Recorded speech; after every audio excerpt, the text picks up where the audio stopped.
Yung mga idol, wag na tiwas akong motor dolo pero wag na natiwas ana. Wag na ako na pinturahan ginabdan sa gibati sa lawas. Dito man unta sa ospital nagpadulong to ara mga idol. Wag na to natiwas og pintura mga idol. Mo na siya. So kani maning gi-overhaul nako sa pagumangkon.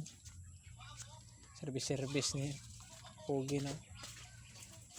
So kana ang tangke ana tuar dito mao to itong puti kanang naa sa ara. Pero kana siya ibot-ibot lang na pwede man na ibalhin, pwede po dihan mo gyud ispaslak. So pero kanang isa mga idol ako ginang ilisan og kuan.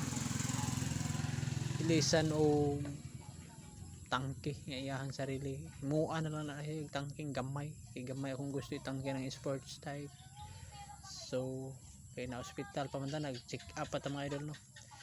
So paki-share this video mga idol at paki-like, paki-share sa akong page mga idol, mga video. Thank you for support mga idol.